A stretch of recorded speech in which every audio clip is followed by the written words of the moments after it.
Purpose-driven life, day 4, takeaways. Made to last forever.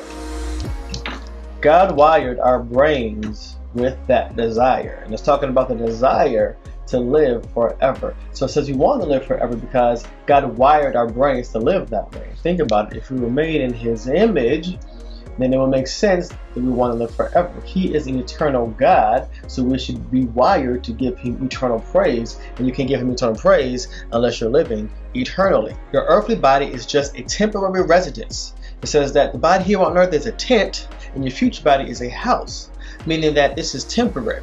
You know, it's not going to last forever. But when we get our home that's been built on the foundation of Christ, then we're going to live forever. So doesn't it make sense to be in preparation, already preparing to have that foundation? Why? When you get to heaven, you're already going to have that foundation. The house has already been built. You can go walk right in, right? So you're praising Him here, you walk into heaven, and you praise eternally like you're not missing a beat, right? Going to heaven or hell, right? And hell is apart from God. Living a life apart from God. That is horrible. For those who love the Lord, living a life apart from God, not having God's love at all, that is the definition of hell.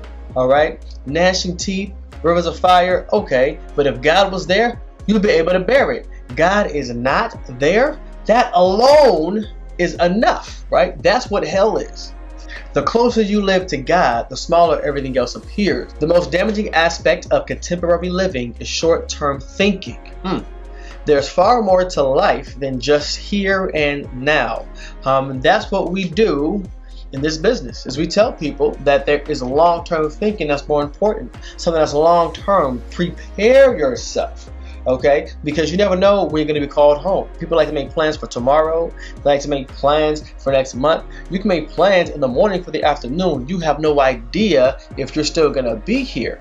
So it's important to make sure that you are prepared for not if, but when you're called home. It says we will enjoy unbroken fellowship with God forever.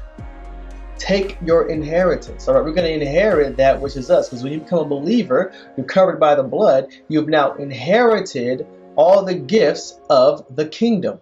Right, so now when you go up to heaven, you're going to have unbroken fellowship. So if hell is no God, no relationship with God, then of course heaven is the opposite, where unbroken fellowship with God. And the thing is, when you're here on earth, we have this flesh, we have sin, and whenever we do that, we take ourselves away from God. We disconnect ourselves away from God. Like Adam in the garden, when he ate the fruit, that's what happened. He disconnected himself from God. So then when God showed up, he was all like, I'm ashamed. I don't want you to see me. That's not what God is doing. God's not removing Himself. We remove God from our lives. So to have unbroken fellowship is that constant, abundant life, that constant state of praise, that constant spirit and truth worship is going to be awesome. God's plans endure forever. His purpose lasts eternally. Only a fool would go through life unprepared for what we all know will eventually happen, like I was saying earlier. Just as in 9 months you spent in your mother's womb and then you were born, right? I was preparing you for life eternally. So here on this earth is preparation. There's a song that goes, this is just a rehearsal. When we get to heaven, we're going to really sing. So think about all the gifts that you have, everything that you do, anything that you do that is great here on earth, right? Fails in comparison to how great it's going to be when you get to heaven and you experience how you were really intended to live before Adam ate the fruit. Okay, before the fall, that's what it is. It's restoration to life before the fall. Garden of Eden, everything is great. No sin had entered into the world. That's what heaven's going to be.